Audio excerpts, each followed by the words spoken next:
تاریکی میں روشنی دکھاتی ہے۔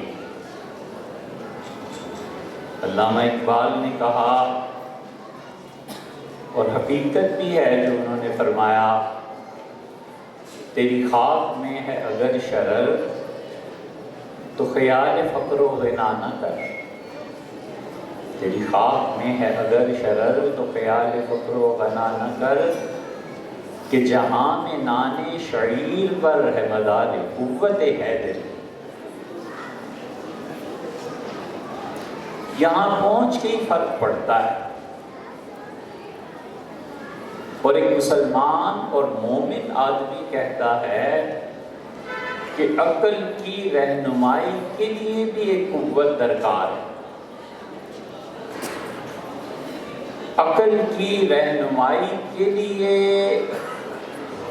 علم درکار ہے، اور علم فیصلہ کرتا ہے اور عقل کو اپنے تابع اور محکوم بناتا ہے، اور بتاتا ہے کہ عقل اگر اس سمت میں جائے گی تو تباہی پھر جائے گی، اور عقل اگر اس سمت میں جائے گی تو پھر کامیابی۔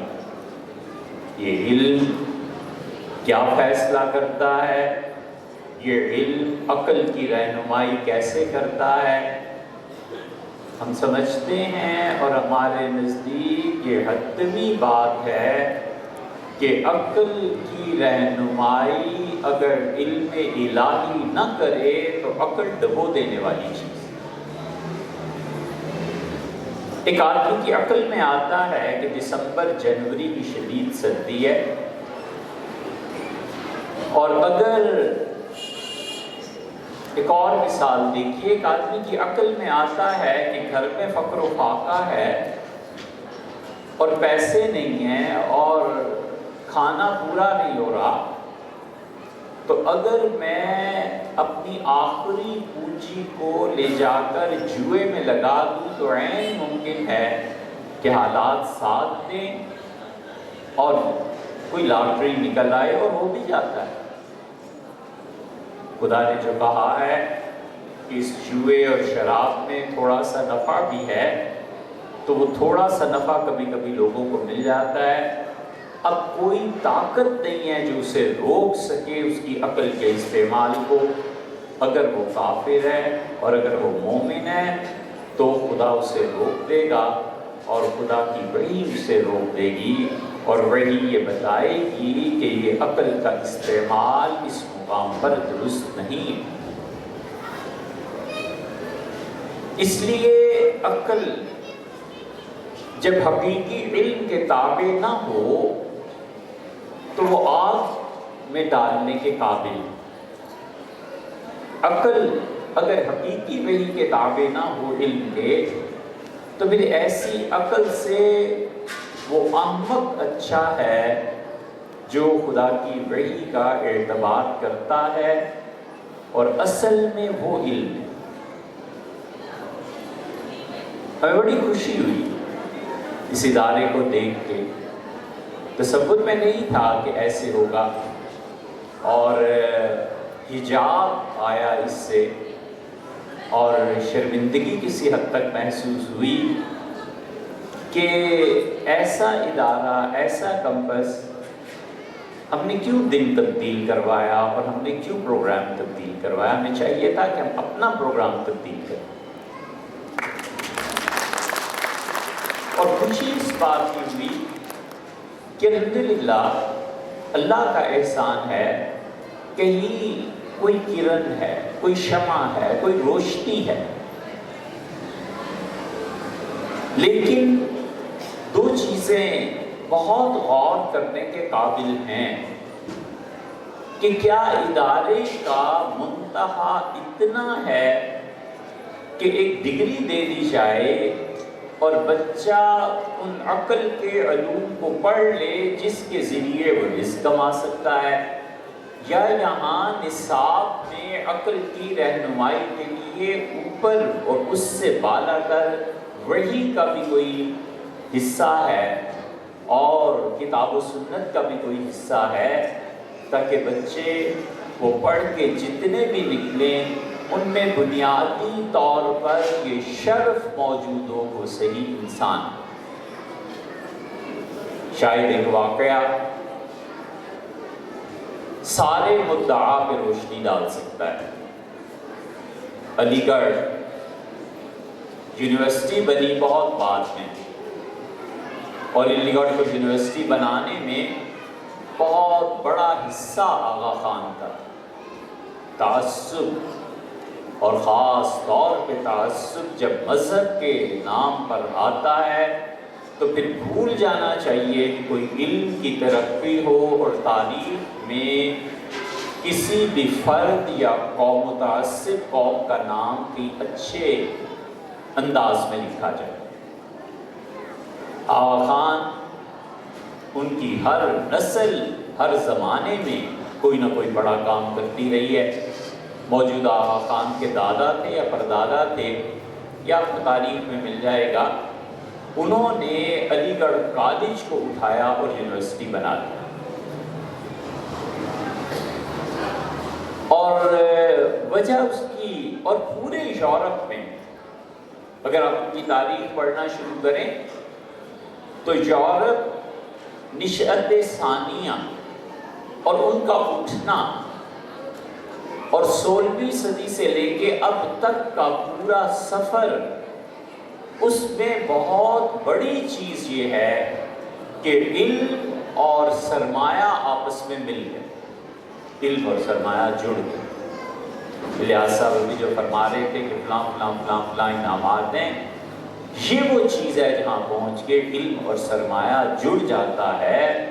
اور افسوس ہے کہ ہمارے معاشروں میں جہالت اور سرمایہ جڑ گئے، جو جتنا بڑا جاہل ہے وہ اتنا ہی زیادہ بڑا زمیندار، سرمایہ دار، بینکر، اور اس سے کبھی پوچھئے آپ تو شاید اس نے سال میں 10,000 صفحے بھی نہ پڑھے، اور نہ پڑھا ہو وہی کے علوم سے اس نے کتنا حصہ لیا ہے اسے کچھ پتہ نہیں۔ سر سید نے علی گڑھ یونیورسٹی قائم کی، اور کبھی ایسے نہیں ہوا تھا کہ گاندھی جی یونیورسٹی کا دورہ کریں۔ انہوں نے وقت لیا اور علی گڑھ یونیورسٹی پہنچے اور سیدھے وہ سر سید کی سمادھی پہ گئے، کچھ سمے گزارے، بیٹھے رہے، دھیان گیان کیا، جو بھی کیا، اٹھ کے واپس جب چلے تو جو علی گڑھ کے منتظمین تھے انہوں نے کہا کہ آپ کچھ وقت دیجئے اور آپ کو فلاں حال میں بچے جمائیں، وہاں پہ کچھ بات بھی کرنی ہے۔ تو انہوں نے کہا یہ تو پروگرام میں نہیں تھا، کہ وہ چلے، اور گاندھی جی نے کہا یہ ہاسٹل ذرا دکھائیے۔ اب طلبہ میں افراتفری مچ گئی اور بھاگے اور کمرے کھلے اور ایک ایک کمرے کو کھولتے تھے، مسلمانوں کے ذرا سا جھانک کے چل پڑتے، پھر ذرا سا جھانکتے تھے، پھر چل پڑتے تھے، اور آ کے ہال میں انہوں نے 2 منٹ میں بات کی۔ انہوں نے کہا بچوں ہمارے پروگرام میں شامل نہیں تھا کہ آپ سے گفتگو کریں، لیکن جب یہ درخواست کی گئی تو انکار بھی مناسب نہیں تھا، اس لیے ہم آپ کے ہاسٹلز میں گئے، اور مسلمان بچوں میں نے تمہارے کمرے کھلوائے تو وہاں ایرانی قالین بچھے ہوئے تھے، وہاں میوزیکل انسٹرومنٹس وہ جو لندن میں بکتے ہیں اور یورپ میں تمہارے کمروں میں پڑے ہوئے تھے۔ جب سے علی گڑھ بنا ہے اور جب تک خدا اسے باقی رکھے، جتنے پیسے جتنی صلاحیتیں اس پہ خرچ ہوئی ہیں، اگر مسلمان قوم ان سارے اخراجات کے بعد ایک عمر پیدا کر دیتی نا، سب ٹھیک۔ مگر جو میں نے تمہارے کمروں کی حالتیں دیکھی ہیں، میں اس اطمینان کے ساتھ جا رہا ہوں کہ اس امت میں اب کوئی عمر پیدا نہیں۔ یہ وہ چیز ہے کہ سرمایہ اور علم جمع ہوتا ہے یا نہیں ہوتا، جب ہوتا ہے اور پھر اس پر بالادستی وحی کو حاصل ہوتی ہے تو پھر اس نصاب کے پڑھے ہوئے بچے دنیا کے حکمران بنتے ہیں، اب جا کر کہیں چند سالوں میں یورپ کو تھوڑی سی شناسائی اور روشنی حاصل ہوئی ہے، اور انہوں نے مسلمانوں کے آباء و اجداد کی وہ کتابیں جنہوں نے دنیا بدل ڈالی تھی ان کو پڑھنا شروع کیا ہے۔ ابھی حال ہی میں چند کتابیں بہت عمدہ آئی ہیں، اور محقق طوسی بہت بڑا فلاسفر تھا۔ محقق طوسی ان لوگوں میں سے تھا، امت میں 2 ہی آدمی اب تک ایسے گزرے جس پہ محقق کا لفظ ڈیزرو کرتے ہیں اور سجدہ ہے، یا محقق دوانی تھے یا محقق طوسی تھے۔ محقق طوسی کی کتابوں کا اب ترجمہ جو ہوا ہے تو اتنی عجیب و غریب بات ہے کہ اسٹرانومی پہ جتنا انہوں نے کام کیا تھا وہ اب سامنے آیا ہے، اور گورے 2 ڈاکٹرز ہیں جنہوں نے ان کی کتابوں کو پڑھا، سارا کچھ لکھا، اور انہوں نے کہا دنیا اس سے زیادہ اب تک نہیں سیکھ سکی۔ اور لطف کی بات یہ ہے کہ محقق طوسی سے ایک غلطی ہو گئی تھی، یہ اتنے نابلد ہیں کہ اس غلطی کو بھی ویسے ہی نقل کر دیا۔ وہ سمجھ ہی نہیں پائے کہ کس بڑے پیمانے کا میتھمیٹیشین تھا، کس بڑے پیمانے کا وہ آدمی تھا۔ ابھی حال ہی میں ایک اور کتاب چھپی ہے، اگر آپ کو پڑھنے کا ذوق ہو تو آپ اس کتاب کو جا کر دیکھیے۔ ابو علی سینا کی طب پہ جو کتابیں تھیں، اب آکسفورڈ والوں نے اسے پڑھا ہے، اور انہوں نے اقرار کیا ہے صاف لفظوں میں بغیر تعصب کے کہ یہ مسلمانوں کی عطا ہے، یہ ان کے آباء و اجداد کی عطا ہے، دنیا میں یہ نظام انہوں نے دی ہے۔ مصر میں ایک کتاب ملی اور اس کی تلاش میں تھے، ایک محقق تھے، ان کی کتاب پڑھی، اور انہوں نے پوری کتاب آج سے 800 سال پہلے بچوں کے نظام پر لکھی تھی۔ اور جب وہ کتاب پڑھ کے آئے، یہاں بڑے بڑے اچھی لیڈی ڈاکٹرز اور ڈاکٹر سے پوچھا کہ فیٹس اور جنین اور یہ بچہ پیدائش سے پہلے کن مراحل میں گزرا ہے، تو انہوں نے بڑی حیرت ہوئی کہ مولوی صاحب آپ کیسے؟ ہم نے کہا ہم نے تو وہ کتاب پڑھی تھی، آپ بتائیں۔ کہتے ہیں ہم لوگ بھی ابھی تک یہیں پہنچے۔ یہ سب اس علم کی برکتیں ہیں جس علم کو ہمارے آباء و اجداد چھوڑ کے گئے۔ اتنے بڑے کیمپس میں ماشاءاللہ ماشاءاللہ، اللہ تعالیٰ سلامت رکھے اور اس میں برکتیں عنایت فرمائے۔ لائبریری کہاں ہے؟ یہ دیکھنے کی چیز، سوچنے کی چیز ہے۔ کریکولم، نصاب آپ کا کیا ہے؟ الیاس مہربان صاحب ان سے تو نہیں براہ راست کہتے، لیکن ان کے دوستوں سے یہ درخواست کی جا سکتی ہے کہ یہ جو چیزیں ہم دیکھ رہے ہیں، اگر یہ حقیقت ہے اور واقعی حقیقت ہے تو کیا پڑھی ہے کہ اللہ تعالیٰ نے انہیں گھوڑے پر سوار کیا ہے اور وہ گدھے کی سواری کرنا چاہتے ہیں۔ یہ اتنا بڑا کام ہے کہ اس کے بعد اسمبلی اور سینٹ بڑے سخت لفظ ہیں، لیکن جوتے کی نوک۔ قومیں یہاں سے بنتی ہیں، لوگ یہاں سے اٹھتے ہیں، اور یہ ساری چیزیں اس وقت آتی ہیں جب آدمی اپنی زندگی میں یکسوئی کے ساتھ بس ایک کام لے لیتا ہے۔ الیاس صاحب سے یہی کہا جا سکتا ہے کہ ہزاروں بچے ان کے والدین آپ کی طرف دیکھ رہے ہیں۔ کیا خوب فارسی میں کسی نے کہا ہے کہ اے تماشا گاہ عالم روئے تو، اے وہ ذات جس کا چہرہ اور جس کی شخصیت ہزاروں لوگوں کی توجہ اور نگاہوں کا مرکز ہے، تو کجا بہرے تماشا بھی روی، تجھے کیا ہو گیا کہ تو خود ناچنے جا رہا ہے؟ تمہیں کیا ہو گیا؟ اللہ نے اتنی بڑی یہ نعمت اور دولت دی ہے، اتنی بڑی چیز ہے کہ نوح علیہ السلام کی عمر بھی مل جائے تو تھوڑی، اتنی بڑی چیز ہے، اور یہ خدا کا ایسا انعام ہے جو کسب سے حاصل نہیں ہوتا۔ بہت سی چیزیں ہیں جو وہمی طور پہ ہوتی ہیں، اور ترقی کی راہ، ظاہر ہے کہ ترقی کسے کہتے ہیں؟ ترقی اسی کو کہتے ہیں نا کہ گیون اچیومنٹس جو ہیں ان سے نامطمئن ہو کے آگے کا سفر تلاش کرتے ہیں۔ جو حالات ہیں ان سے عدم اطمینان کا اظہار کرتے ہوئے آگے بڑھنا، وہ آگے بڑھنے تو ترقی۔